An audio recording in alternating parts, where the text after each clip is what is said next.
जय हिंद दोस्तों, मैं जेएल राणा लक्ष्य अकेडमी में आपका स्वागत करता हूं। आपको पता है कि जैसी पीएनएसटी एंट्रेंस आया हुआ है और उसकी प्रिपरेशन के लिए हम लोग लेक्चर दे रहे हैं, तो आप प्रॉपर वे में नोट्स बनाएं और पीएनएसटी में सिलेक्शन ले। देखिएगा, आज का टॉपिक होगा टाइप्स ऑफ वर्क। देखिए, टाइप्स ऑफ वर्क को समझने के लिए हमें समझना होगा कि वर्क क्या होता है। तो इसलिए हम लोग पहले समझते हैं कि वर्क क्या होगा। वर्क मींस ये होता है कि लाइक दिस कोई बॉडी है और कोई बॉडी पे फोर्स लगाया जाए और बॉडी कुछ डिस्प्लेसमेंट ले लेती है। इसी प्रोसेस को हम लोग क्या कहते हैं, वर्क कहते हैं। लाइक दिस एक ब्लॉक है और ब्लॉक पर क्या होता है, ये स्मॉल एम मास का ब्लॉक है और इस पर फोर्स अप्लाइड हो रहा है। जब फोर्स अप्लाइड होगा तो ये बॉडी क्या होगी, one place to another place पर क्या कर लेगा, डिस्प्लेसमेंट ले लेगा। जब ये body one place to another place पर डिस्प्लेसमेंट ले लेगी तो इस समय इसी प्रोसेस को, जनरली इसी प्रोसेस को क्या कहा जाता है, वर्क कहा जाता है। तो इससे हम लोग मतलब इसने क्या लिया, इस बॉडी ने डिस्प्लेसमेंट ले लिया। जब डिस्प्लेसमेंट ले लेगा तो इसी प्रोसेस को हम लोग क्या कहते हैं, वर्क कहते हैं। बताओ, फोर्स अप्लाइड किया गया तो फोर्स है कितने एंगल से अप्लाइड किया गया है, थीटा एंगल से। जब थीटा एंगल से अप्लाइड किया जाता है तो इसके टू कंपोनेंट्स होंगे, एक होगा एफ कॉस थीटा और दूसरा होगा एफ साइन थीटा। बताइए, किसी बॉडी को मतलब मोशन कराने के लिए कौन सा कंपोनेंट जिम्मेदार होगा, तो एफ कॉस थीटा जिम्मेदार होगा। मींस बॉडी को आगे कौन सा कंपोनेंट बढ़ाएगा, एफ कॉस थीटा। तो इस समय हम लोग देखते हैं वर्क होता है फोर्स इनटू डिस्प्लेसमेंट, बल गुना विस्थापन। तो फोर्स इनटू डिस्प्लेसमेंट होगा, बल गुना विस्थापन होगा। तो इजीली हम लोग समझे, इसीलिए हम लोग समझ सकते हैं फोर्स। अब होता है फोर्स का कौन सा कंपोनेंट होगा, F cos theta into displacement क्या होगा, एस। तो हम लिखेंगे F S cos theta, F S cos theta. तो ये फोर्स का कंपोनेंट होगा एफ एस कॉस थीटा। बताइए, आप हमें पता है कि जब कोई मतलब टू वेक्टर्स हैं और टू वेक्टर्स का जब स्केलर प्रोडक्ट होता है, जिसे हम लोग दो सदिशों का अदिश गुणन पढ़ते हैं, ये क्या होगा, A B cos theta. A B cos theta होगा। तो जनरली इसे लिख सकते हैं हम लोग vector F dot vector S. Means work जो होता है वह दो सदिशों का, मीन्स फोर्स और डिस्प्लेसमेंट का कौन सा गुणन है, स्केलर प्रोडक्ट है, मीन्स अदिश गुणन है। ठीक है, अब हम देखते हैं कि फोर्स कौन सी क्वांटिटी है। तो इस समय हम लोग बात करें फोर्स कौन सी क्वांटिटी होती है, फोर्स होती है स्केलर क्वांटिटी। अब स्केलर क्वांटिटी होगी तो इस समय हम लोग देखते हैं स्केलर क्वांटिटी। क्यों स्केलर क्वांटिटी कहा, क्योंकि हमें पता है टू वेक्टर्स का जो स्केलर प्रोडक्ट होता है वह ऑलवेज एक स्केलर क्वांटिटी को व्यक्त करता है। तो इस समय हम वर्क के बारे में कहेंगे कौन सी क्वांटिटी है, स्केलर क्वांटिटी है। कौन सी राशि होती है, तो अदिश राशि होती है। कौन सी राशि होगी, अदिश राशि होगी, स्केलर क्वांटिटी।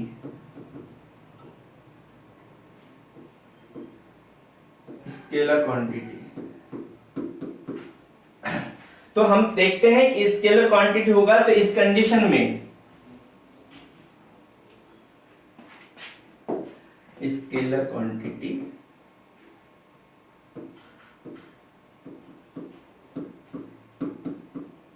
अदिश राशि।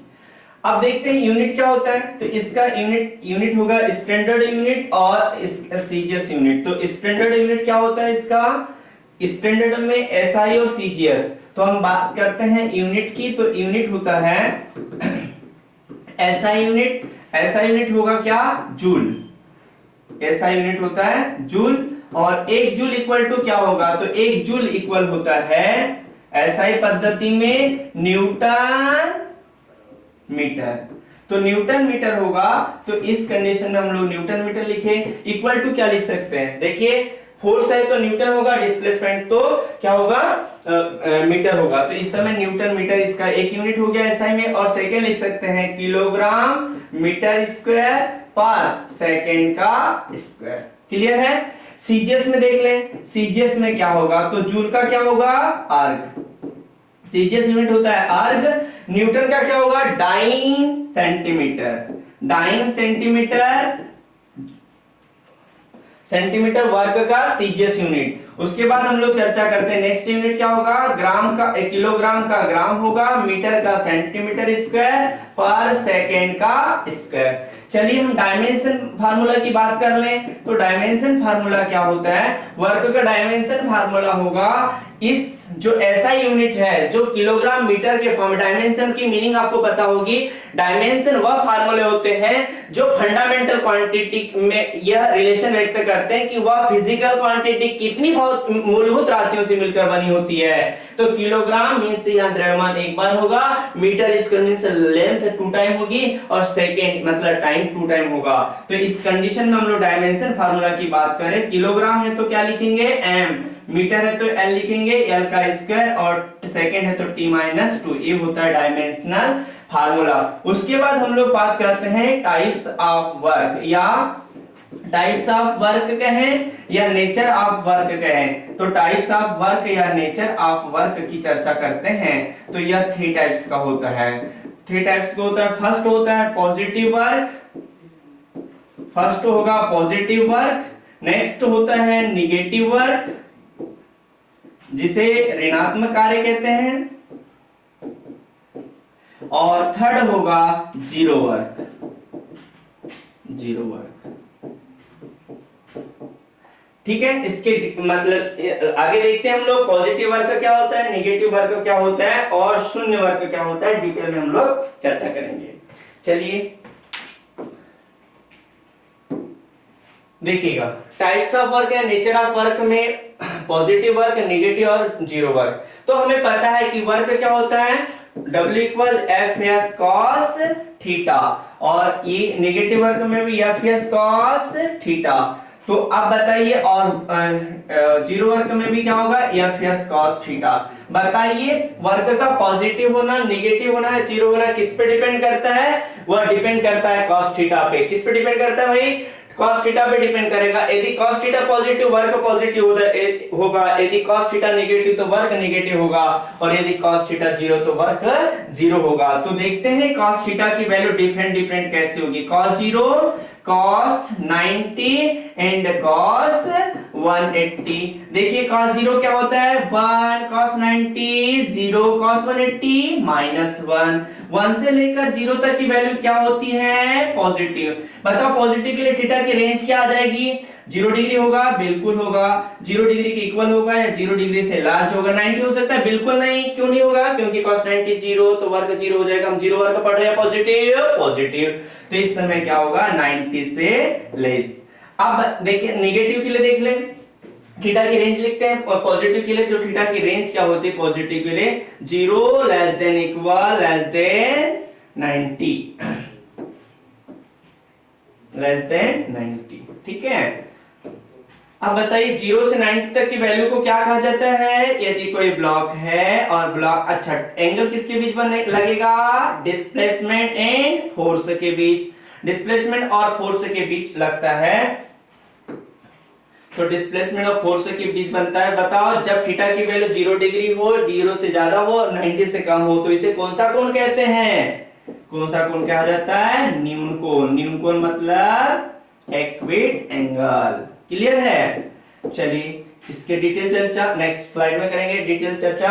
अब नेगेटिव वर्क, नेगेटिव वर्क क्या होता है, तो नेगेटिव वर्क में थीटा की रेंज देख लेते हैं, 90 से 180 तक। थीटा का मान क्या हो सकता है, 90 हो सकता है, बिल्कुल नहीं।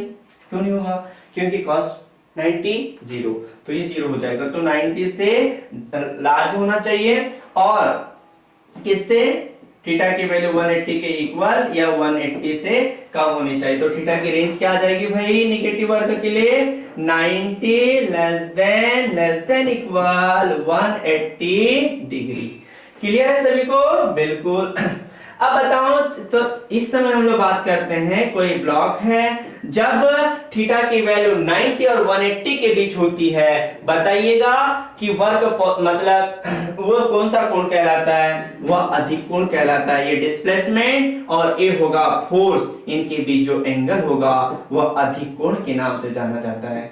यह कौन सा कोण कहलाता है, अधिक कोण। ठीक है, याद रहे, बिल्कुल याद रखना है। अब बताओ वर्क जीरो कब होगा, तो वर्क जीरो की कंडीशन, यदि cos थीटा की वैल्यू क्या है 90, तो cos थीटा की वैल्यू 90, तो वर्क डन क्या होगा जीरो। तो इस समय वर्क डन जीरो की बात करें तो वर्क क्या होता है W equal F S cos theta. Cos theta यदि जीरो है तो वर्क डन क्या हो जाएगा जीरो होगा। Theta is 90 then W is zero. Confirm,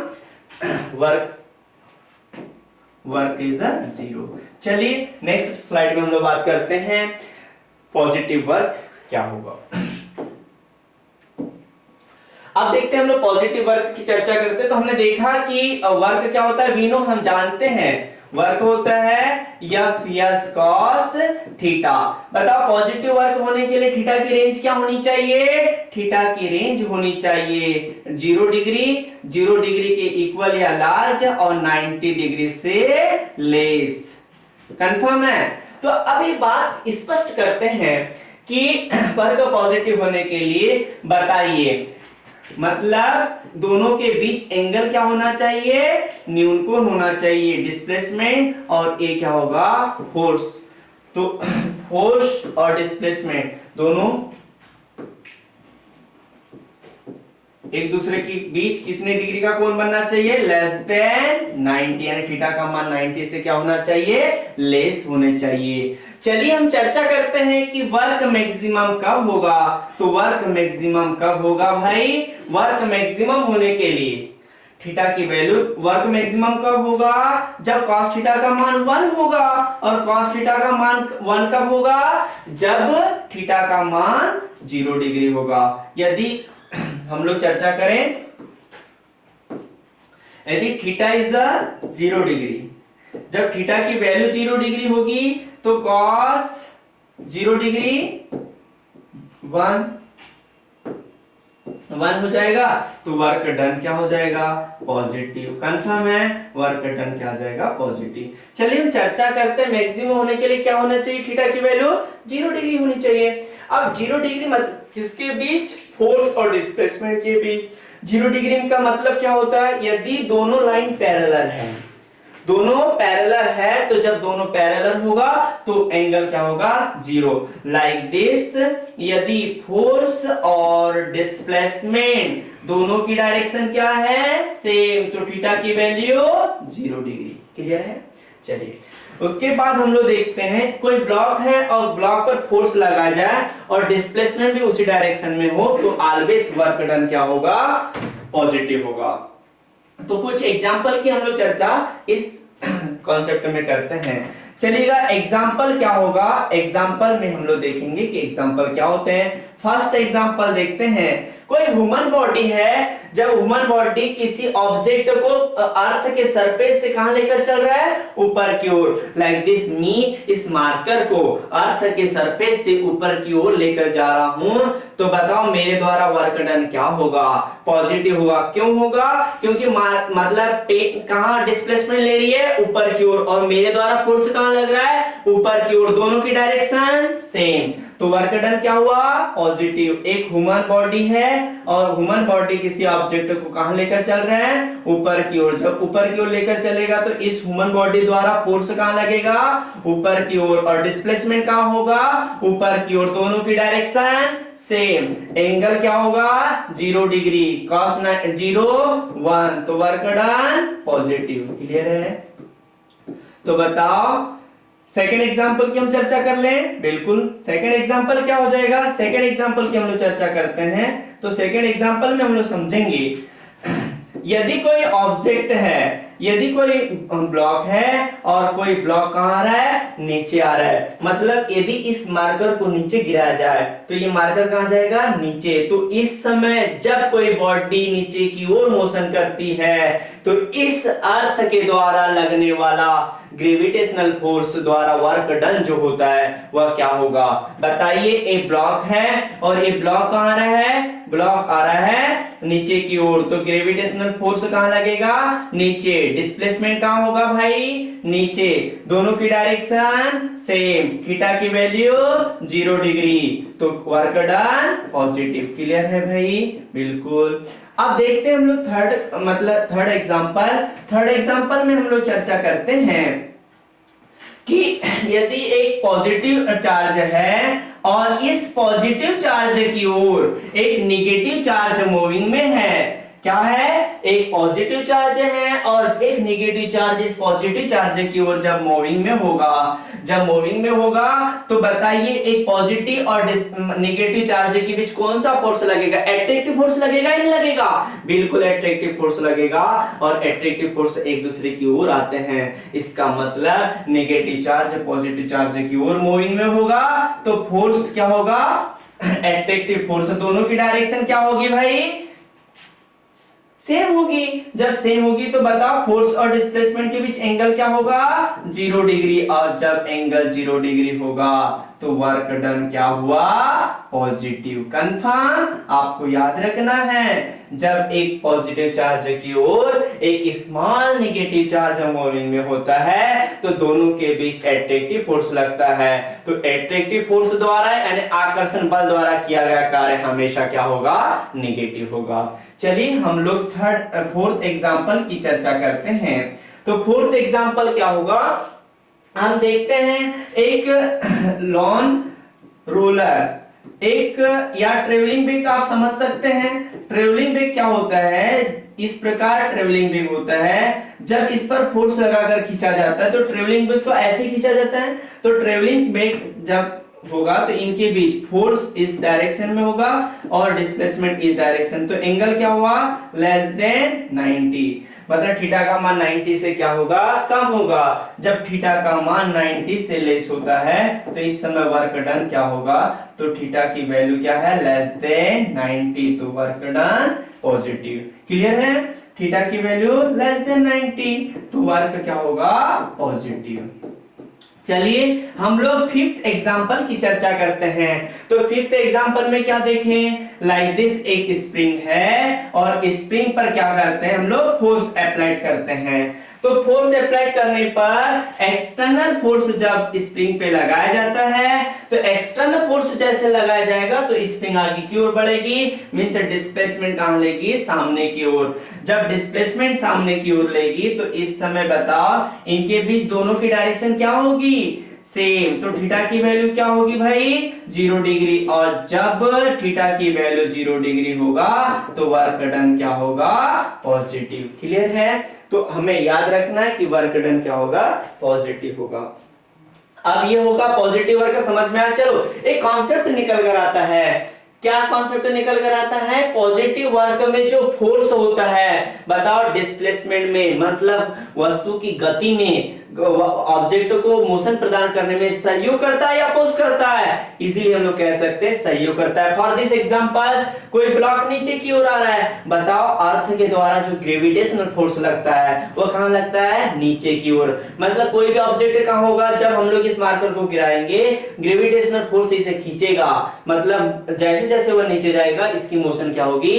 मतलब इंक्रीज होगी, मोशन क्या होगी? बढ़ेगी। मतलब यह तेजी से क्या होगा? नीचे की ओर जाएगा। हम लोग इजीली कह सकते हैं पॉजिटिव वर्क में जो फोर्स लगता है वह गति में हमेशा क्या करता है? सहयोग करता है। ठीक है, याद रखिएगा। उसके बाद हम लोग देखते हैं नेगेटिव वर्क। चलिए नेगेटिव वर्क की चर्चा करते हैं। तो नेगेटिव वर्क क्या होता है? वी नो, हम जानते हैं। देखिए रटन पद्धति पर फिजिक्स नहीं पढ़ी जाती है, कॉन्सेप्चुअल फिजिक्स होती है। कॉन्सेप्ट को समझिए, लंबे समय तक फिजिक्स को बनाए रखिए। ठीक है, वी नो हम जानते हैं W इक्वल टू क्या होता है? F S cos theta. बताइए W equal F S cos theta. यदि कॉस थीटा क्या है? नेगेटिव। यदि कॉस थीटा नेगेटिव है तो वर्क डन भी क्या होगा? नेगेटिव होगा। बताओ थीटा की रेंज क्या होती भाई? 90 होगा क्या? बिल्कुल नहीं, 90 से लार्ज। अच्छा 180 होगा क्या? बिल्कुल होगा। और 180 से लेस। कंफर्म है? यदि थीटा की रेंज पूछी जाती है, थीटा की रेंज पूछी जाती है, क्वेश्चन दे देगा बताओ नेगेटिव वर्ग के लिए थीटा की रेंज क्या होती है? हमारे पास ऑप्शन होंगे थीटा इक्वल 90, सेकेंड ऑप्शन होगा 0 less than equal 90 less than equal theta less than equal 90 degree, 0 less than equal theta less than 90 या 90 less than theta less than equal 180, तो हमारा आंसर कौन सा राइट होगा? नेगेटिव के लिए ए, पॉजिटिव के लिए ए। ठीक है, तो आपको याद रखना है, ऐसे क्वेश्चंस आते हैं। चलिए अब हम लोग चर्चा करते हैं कि मिनिमम होने के लिए, वर्क मिनिमम होने के लिए क्या होनी चाहिए। तो हम बात करें पहले, तो जब थीटा की वैल्यू क्या होती है? 90 और 180 के बीच होता है, तो बताइए इन ब्लॉकों के बीच जो फोर्स लगेगा, मतलब एक ब्लॉक है और इस ब्लॉक पे जो फोर्स लगेगा, डिस्प्लेसमेंट और फोर्स के बीच जो एंगल होता है वह जनरली कितने डिग्री का होता है? 90 से लार्ज होता है, तो थीटा ग्रेटर देन 90, थीटा का मान 90 से क्या होगा? लार्ज होगा। इसे कौन सा कोण कहते हैं? इसे अधिक कोण कहते हैं। इसे कौन सा कोण कहते हैं? अधिक कोण कहते हैं। याद रहे, यदि दोनों के बीच यानी बल और विस्थापन दोनों के बीच यदि अधिक कोण बनता है तो वर्क हमेशा क्या होगा? नेगेटिव होगा। अब हम लोग चर्चा करते हैं कि इसके मिनिमम, हाँ, वर्क मिनिमम होने के लिए क्या कंडीशन है? तो वर्क मिनिमम होने के लिए क्या कंडीशन होगी? कंडीशन ये होगी, थीटा की वैल्यू यदि 180 है, बताओ वर्क मिनिमम होने के लिए माइनस एफ एस लाना होगा, और माइनस एफ एस कब आएगा? माइनस एफ एस आएगा जब थीटा का मान नेगेटिव होगा। और थीटा का मान नेगेटिव कब होगा? वेन, हम कह सकते हैं वेन थीटा इज 180, जब थीटा की वैल्यू 180 होगी, then cos theta 180, cos theta क्या हो जाएगा? 180। क्लियर है? cos थीटा क्या हो जाएगा? 1। जब थीटा की वैल्यू 180 तो cos थीटा -1, तो वर्क क्या हो जाएगा? मिनिमम। तो मिनिमम के लिए थीटा का मान क्या होना चाहिए? 180। बताओ यदि F और S दोनों के बीच 180 एंगल बनता है, 180 कब बनता है? जब दोनों की डायरेक्शन क्या हो? अपोजिट हो। जब दोनों की डायरेक्शन अपोजिट होगी तो वर्क डन क्या होगा? नेगेटिव होगा। चलिए हम लोग चर्चा के दौरान समझते हैं एग्जाम्पल क्या होगा। तो एग्जाम्पल में देखते हैं, पहला एग्जांपल ये है कि यदि ह्यूमन बॉडी है, लाइक दिस, एक ह्यूमन बॉडी किसी ऑब्जेक्ट को कहां लेकर चल रहा है? ऊपर की ओर। बताओ एग्जांपल फर्स्ट, लाइक दिस मी, जब इस पेन को मैं ऊपर की ओर लेकर चल रहा हूं तो मेरे द्वारा वर्क डन क्या था? पॉजिटिव। लेकिन अब हम देखते हैं कि इस मार्कर को जब कोई ह्यूमन बॉडी ऊपर की ओर ले चल रहा है, तो बताओ इस अर्थ के द्वारा, मीन्स पृथ्वी के द्वारा जो गुरुत्वीय बल लगता है, तो गुरुत्वीय बल द्वारा किया गया कार्य क्या होगा? तो बताइए गुरुत्वीय बल कहां लगता है? नीचे की ओर। और ऑब्जेक्ट डिस्प्लेसमेंट कहां ले रहा है? ऊपर की ओर। फोर्स कहां लगेगा? ग्रेविटेशनल फोर्स नीचे की ओर। ऑब्जेक्ट डिस्प्लेसमेंट कहां ले रहा है? ऊपर की ओर। दोनों की डायरेक्शन अपोजिट। थीटा की वैल्यू 180। जब थीटा की वैल्यू 180 होगी तो इजीली कह सकते हैं कि work done negative. Second example में ये लेकर चलते हैं कि एक रफ सरफेस है और रफ सरफेस पर क्या है बेटा? एक ब्लॉक है। अब ब्लॉक क्या करता है? जब ब्लॉक पर फोर्स लगाया जाए तो आगे की ओर डिस्प्लेसमेंट लेता है, ब्लॉक आगे की ओर डिस्प्लेसमेंट लेता है, लेकिन फ्रिक्शनल फोर्स कहां लगता है? अपोजिट डायरेक्शन में। फ्रिक्शनल फोर्स कहां लगेगा? Opposite direction. बताओ दोनों के बीच एंगल क्या हुआ? 180। वर्क, जब थीटा की वैल्यू 180 है तो हम लोग कह सकते हैं कि cos 180 क्या होता है? -1, तो वर्क डन नेगेटिव।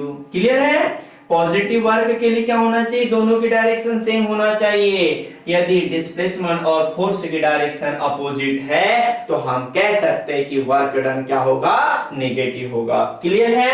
अब थर्ड एग्जांपल में देख लें। थर्ड एग्जांपल में हम लोग चर्चा देखते हैं। एग्जांपल थर्ड क्या होगा भाई?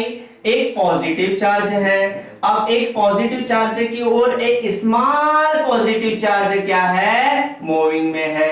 एक पॉजिटिव चार्ज की ओर एक स्मॉल पॉजिटिव चार्ज मूविंग में है, तो डिस्प्लेसमेंट क्या कहां होगा? इसकी ओर। बताइए जब दोनों सेम नेचर के होंगे तो इनके बीच आकर्षण बल लगेगा या बल लगेगा? प्रतिकर्षण बल लगेगा। जब प्रतिकर्षण बल लगेगा तो ये क्या करेगा? बॉडी रिपल्सिव फोर्स मतलब और डिस्प्लेसमेंट दोनों की डायरेक्शन क्या हो जाएगी? अपोजिट। एंगल क्या हो गया?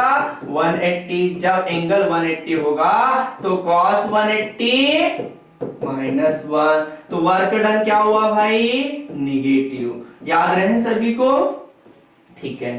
अब यहां पर एक नोट निकलता है, एक निष्कर्ष निकलता है जिसको हम लोग समझेंगे।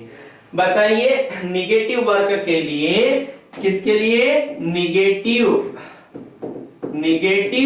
वर्क के लिए,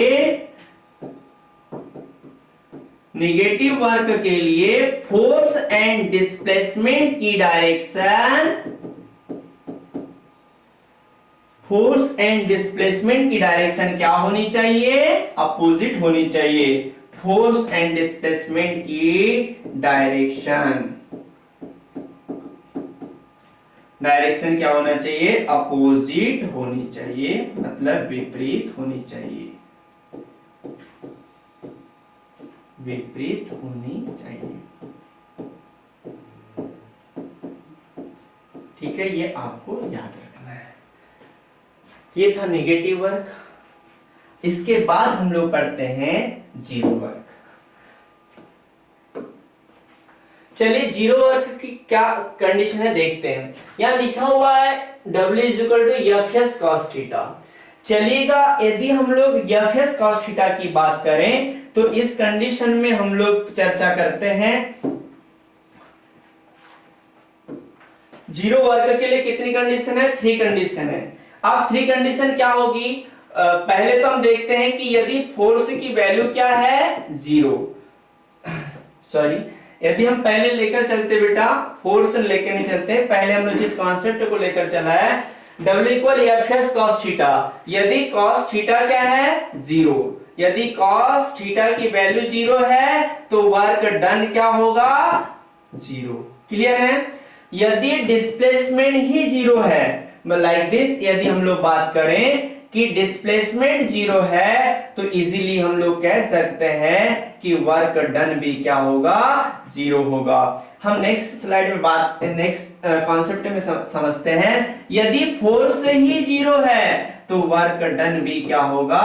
0 होगा। यदि फोर्स ही 0 है तो वर्क डन भी क्या होगा? 0 होगा। चलिए हम लोग लेकर चलते हैं कि cos थीटा कब 0 होता है? cos थीटा 0 कब होगा? जब थीटा की वैल्यू 90 होगी। तो बताइए, यदि फोर्स और डिस्प्लेसमेंट दोनों की डायरेक्शन क्या है? Perpendicular, like this, A displacement की डायरेक्शन और ए फोर्स की डायरेक्शन, दोनों के बीच एंगल क्या हुआ? 90। जब थीटा की वैल्यू 90 तो cos 90 0, cos 90 0, तो वर्क डन क्या हो जाएगा? 0 हो जाएगा। इजीली हम लोग समझे वर्क डन क्या होगा? 0 होगा। अब एक एग्जांपल लेकर चलते हैं, तो इसमें एग्जांपल के सहारे से हम लोग समझते हैं कि वर्क डन 0 कब होता है। तो वर्क डन 0 कब होगा? पहली बात तो ये है कि एक ह्यूमन बॉडी लाइक दिस मी, अब बताओ, जब कोई व्यक्ति किसी बॉडी को लेकर यानी पार्टिकल को लेकर आगे की ओर चलता है, लाइक दिस, मैं इस प्रकार चल रहा हूं। जब मैं इस प्रकार चलूंगा तो इस समय एक बात स्पष्ट होती है कि जब कोई बॉडी इस प्रकार मोशन करती है तो इस व्यक्ति द्वारा वर्क डन क्या हुआ? लाइक दिस, इस प्रकार देखिए। अब बताओ, मैं जब इस ब्लॉक को लेकर एक क्षैतिज प्लेटफॉर्म पर चलता हूं तो क्षैतिज प्लेटफॉर्म पे चलूंगा तो मेरे द्वारा वर्क डन क्या हुआ? बताइए, मेरे द्वारा वर्क डन हुआ पॉजिटिव। लेकिन इस समय ग्रेविटेशनल फोर्स द्वारा क्या होगा वर्क डन? समझते हैं। तो बताइए, एक ह्यूमन बॉडी है, अब किसी ऑब्जेक्ट को लेकर कहां चल रहा है? आगे की ओर चल रहा है, तो डिस्प्लेसमेंट कहां होगा? आगे की ओर। लेकिन ग्रेविटेशनल फोर्स कहां लगता है? नीचे की ओर। जब ग्रेविटेशनल फोर्स नीचे की ओर लगेगा, दोनों की डायरेक्शन क्या होगी बेटा? परपेंडिकुलर। तो थीटा का मान 90। जब थीटा का मान 90 तो बताइए एंगल क्या? थीटा की वैल्यू 90 तो वर्क डन क्या होगा? 0। कंफर्म? cos 90 0। अब हम एग्जाम्पल की बात करें, नेक्स्ट एग्जाम्पल की बात करते हैं। यदि कोई ब्लॉक है, अब सेकंड एग्जाम्पल इसका समझते हैं हम लोग। ये फर्स्ट एग्जाम्पल, यदि कोई बॉडी सर्कुलर पाथ में मोशन करती, कहां पर, एक सर्कुलर पाथ में मोशन करेगी, तो बताए मतलब ग्रेविटेशन फोर्स कहां लगता है, अंदर की ओर। तो ग्रेविटेशन फोर्स जब अंदर की ओर लगेगा, यदि मान लेते ये बॉडी कौन सी मोशन कर रही है, एंटी क्लॉकवाइज कर रही, तो डिस्प्लेसमेंट की डायरेक्शन परपेंडिकुलर होगी। तो gravitational force, sorry centripetal force, जब कोई बॉडी लाइक दिस, जब सेकंड एग्जांपल हम लोग फिर से देखें, जब कोई बॉडी कौन सी मोशन करती है, सर्कुलर पाथ में मोशन करती है, तो सेंटर की ओर एक सेंट्रीपिटल फोर्स कार्यरत होता है, जिसे हम लोग अभिकेंद्री बल कहते हैं। और यदि लाइक दिस ये बॉडी कौन सी मोशन करती है, एंटी क्लॉकवाइज मोशन करती है, जब एंटी क्लॉकवाइज मोशन करेगा तो डिस्प्लेसमेंट क्या होगा, परपेंडिकुलर अपवर्ड डायरेक्शन में होगा। इस समय हम लोग बात करें यहाँ थीटा की वैल्यू क्या होगी, 90। अब जब थीटा की वैल्यू 90 होगी तो थीटा इज 90, देन हम लोग कह सकते हैं कि cos 90 क्या होगा, 0। तो वर्क डन क्या होगा, 0। इस प्रकार और डिफरेंट एग्जांपल हम लोग देखते हैं।